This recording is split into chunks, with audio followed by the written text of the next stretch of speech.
Assalamualaikum warahmatullahi wabarakatuh. Hamdan syukran lillah, salatan wassalaman ala rasulillah wa ala alihi wa sahbihi wa mawalah.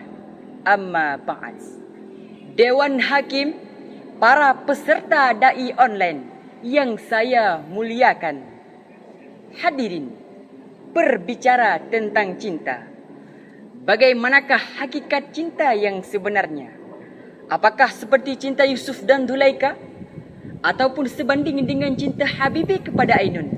Ataupun semegah cinta Romeo kepada Juliet?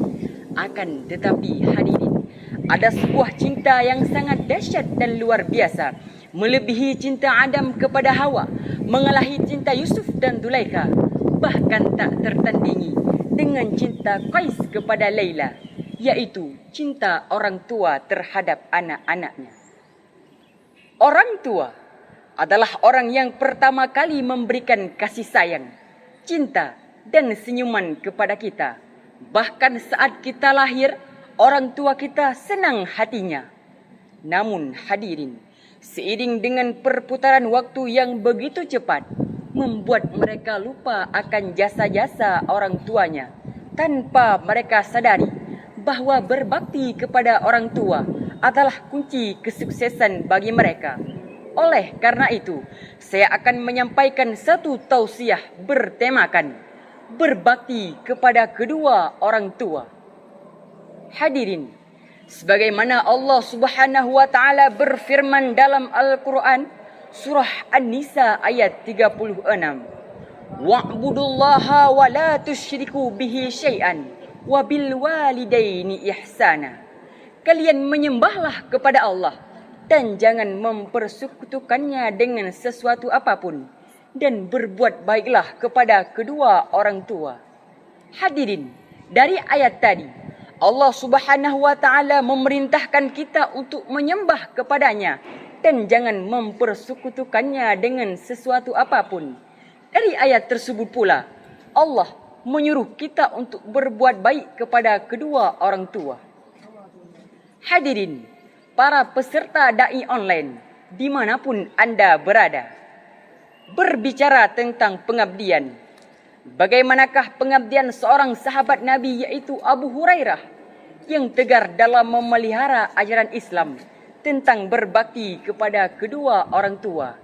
Di antara akhlak Abu Hurairah yang membawa pada kedudukan yang tinggi adalah karena baktinya kepada ibu. Tak kalah juga kesuksesan yang diukir oleh Imam Syafi'i karena tak pernah lepas daripada ketaatan kepada ibunya.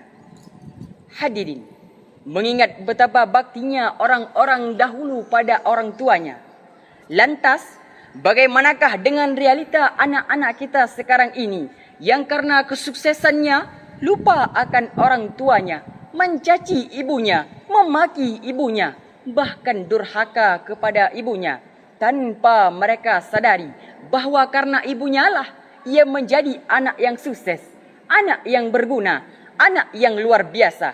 Akan tetapi mereka lupa bagaimana orang tuanya berkorban untuk mereka dan menaruhkan nyawa untuk mereka. Umpamatakeun urang syik demi ke anak, mesek-mesek ne usaha, tapi anak ke urang syik pisang putih maharga. Oleh karena itu hadirin, janganlah kita menjadi anak yang dimurkai oleh Allah Subhanahu wa taala. Janganlah kita merasa sudah tinggi ilmunya, sudah mapan ekonominya, sudah modern gaya hidupnya. Akan tetapi lupa bahwa kesuksesan itu berawal dari jasa-jasa orang tua. Sebagaimana hadis yang diriwayatkan oleh Al-Hakim dan At-Tirmizi, keridhaan Allah tergantung pada keridhaan dua orang tua, dan kemurkaannya Allah tergantung pada kemurkaan dua orang tua. Hadirin, dari tausiah saya tadi dapat kita ambil kesimpulan, berbakti kepada kedua orang tua merupakan amalan yang utama, sekaligus amalan mulia yang mendatangkan pahala besar di sisi Allah Subhanahu wa taala.